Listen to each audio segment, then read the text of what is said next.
Hi, and welcome to our next session here in our first chapter on introducing IML techniques for machine learning. So this session here is on different, well, we could say dimensions of interpretability or different, subclasses of IML techniques, how we could kind of differentiate them and categorize them. So we'll talk about model-intrinsic versus model-agnostic techniques, so interpretation techniques which can be applied only to one model class, and interpretation techniques which can be applied to many or nearly all ML techniques, about different types of explanations, about local and global methods. We'll also talk a bit about whether certain IML techniques should be based on refits or whether they should be based on already fitted models, and also different levels of interpretability when it comes to model selection, AutoML in machine learning. So first of all, let's start with intrinsic techniques versus model-agnostic techniques. So I guess we already talked about this. So there are, of course, intrinsically interpretable models. So discussed that already: linear models, decision trees, decision rules, or GLMs, so generalized linear models like the logistic regression model.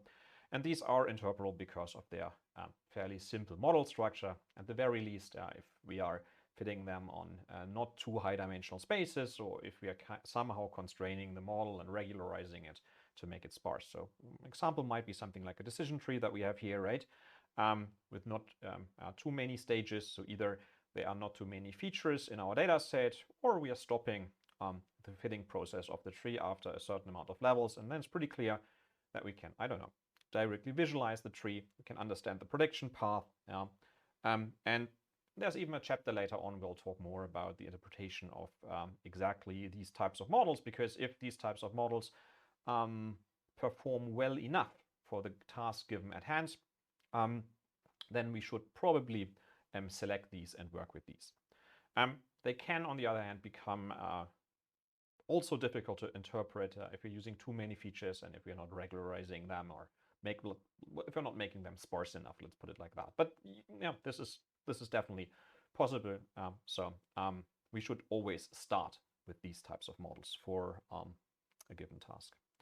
Then there are also model-specific interpretation techniques.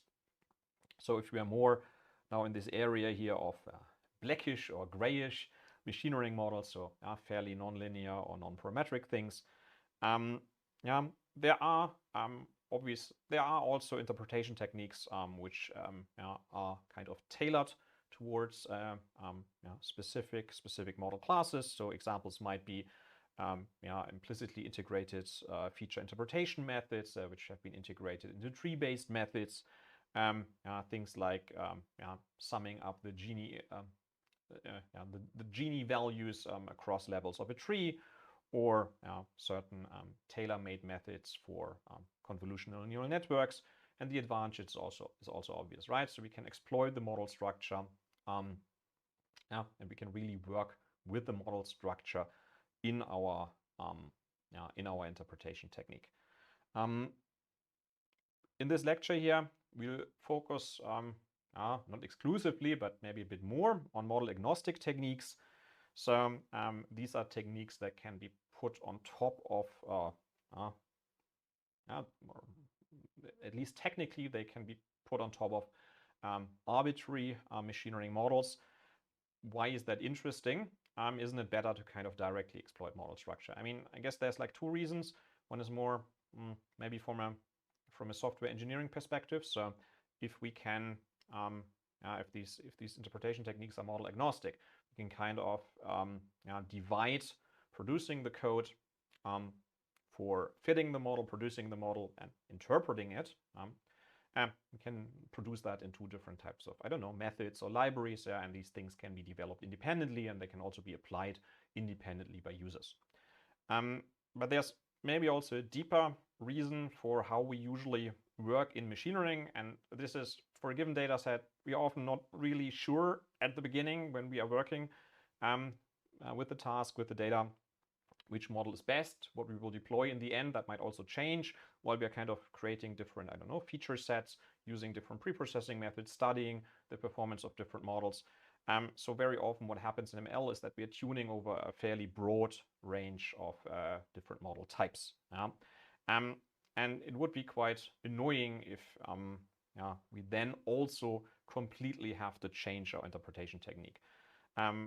So I guess that's a bit different to, I don't know, classical statistical modeling, where kind of very often our toolbox is, in a certain sense, I don't want to say fixed, but people kind of select that from the beginning from certain from domain knowledge, or from, I don't know, what they are used to working with in these domains. So often this is, I don't know, a GAM type of model, or it's maybe a model-based boosting algorithm.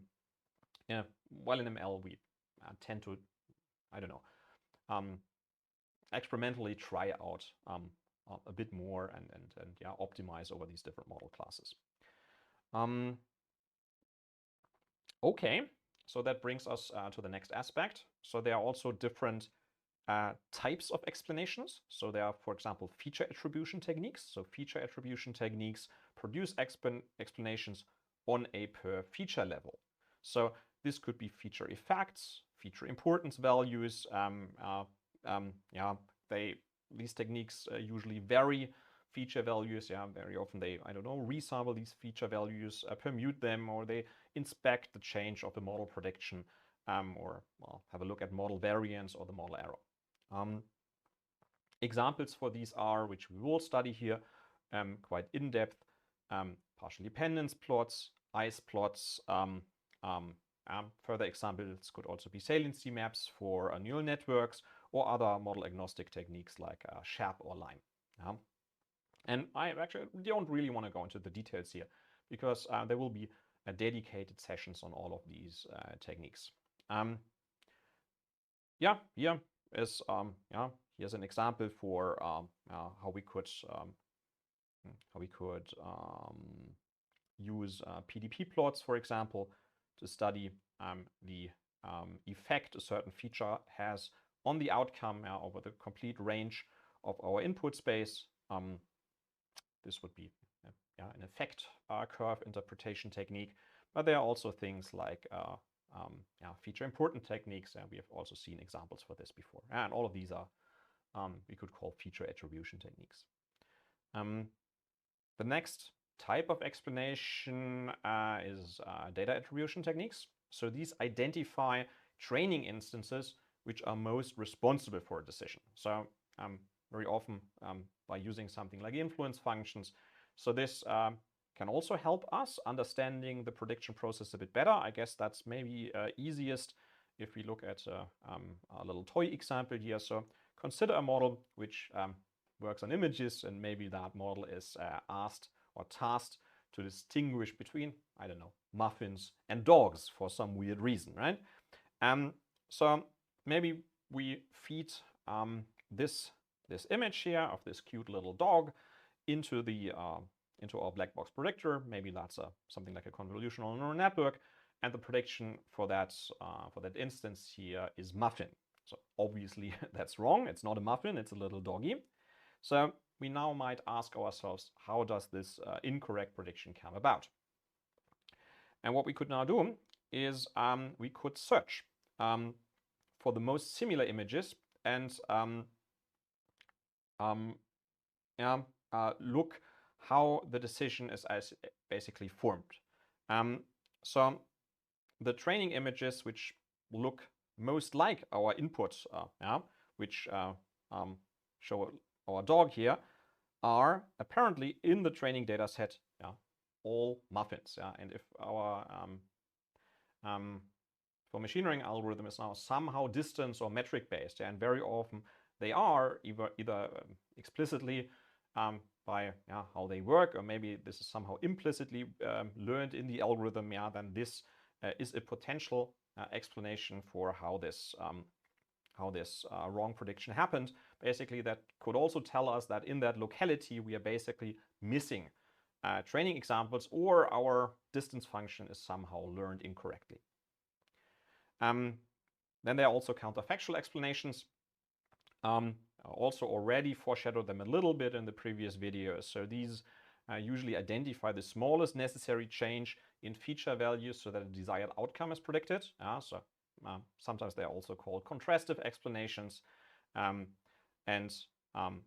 They ask these types of what if questions. So how could I change my predicted outcome by doing kind of the least feasible change in feature space?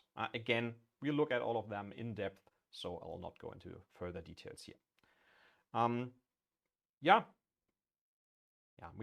guess we discussed also this example before here. So this loan application example, or we looked at credit risk examples. So for example, what can a person do to obtain a favorable prediction given from that model? If this is here, for example, a loan application, how does my education profile need to look like? How much what am I asking for in the loan? How much money do I make per month? And if I'm rejected, which of these feature values would have to be different in what form to change the prediction? The next aspect would be global versus local explanations. So global interpretation techniques explain model behavior across the entire input space, usually by considering either the complete model over that input space or by considering all available observations. Examples of these techniques are permutation feature importance techniques, partial dependence plots, AL plots, and so on. Again, all of them are discussed in depth later. And then there are local explanation techniques, which rather try to interpret individual predictions. So there are ice curves. There's the very popular LIME algorithm, which fits a local linear model to explain a given prediction, which fits that local linear model around the area, the input space for that given prediction, or Shapley values, SHAP, and so on. Then there's a more technical aspect, whether the interpretation techniques use a given fixed model or whether it's based on refits.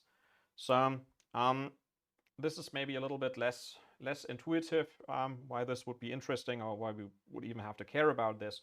So I guess in an ideal world, what we would do is we would produce our machine learning model, maybe even after a lengthy model selection process, some hyperparameter optimization, some tuning, and then at some point we would be finished with that. We would be satisfied with its predictive performance, and then after that we would apply to that model our interpretation techniques. And this is something that we will often do also here in this lecture, and some of these IML techniques are kind of exactly made for that purpose.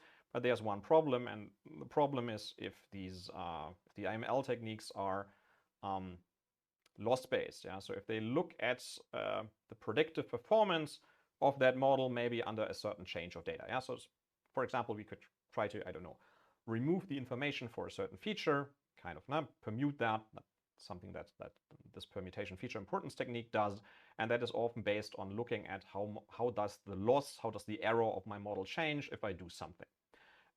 Problem is if we do that on training data, that will usually work less well because of overfitting effects and so on, and then potentially over-optimistic performance estimators. And this is in a certain sense that's the general problem in machine learning, even without peeking into IML, because if you think about normal machine learning, so just model fitting and evaluation, what would you also like to do there? You would fit your model and then you would like to evaluate that, right? But that's not because what does usually happen at the end of such a machine learning workflow, right? We take the complete data set and we fit our model on that. We're not going to use less data, whatever we are doing in evaluation, and then we'll deploy that model. Problem is, this model, exactly that object, we can't really evaluate because there's no unseen test data left, and we know, we have not really found better principles in evaluation than using independent test data, either once or in resampling, to produce unbiased performance estimators.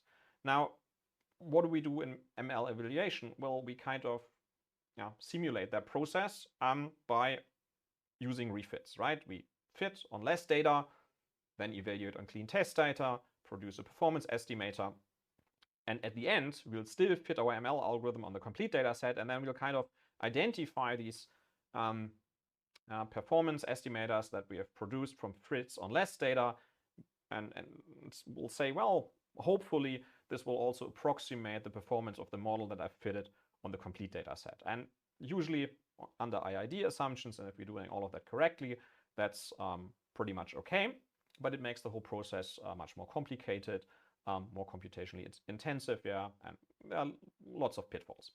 And the same, unfortunately, also holds true for IML methods. So if these IML techniques are also based on generalization error in some form, we probably also have to use refits for this.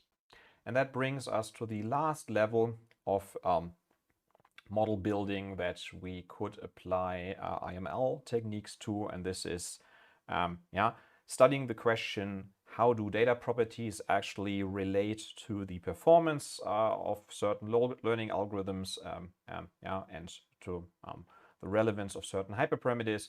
So imagine, for example, now that you are now not applying your model selection procedure to a single data set, but you are applying this model selection procedure to a complete pool of different data sets. And you're now studying the question, when I have these or these properties, like if the data set is larger or smaller, if it's more high dimensional or less high dimensional, if it contains more or less missing values, which machine learning algorithms perform better, which perform worse, how do hyperparameters influence that performance in interaction with these data set properties. I guess then you're performing a statistical analysis of a larger scale benchmark experiment.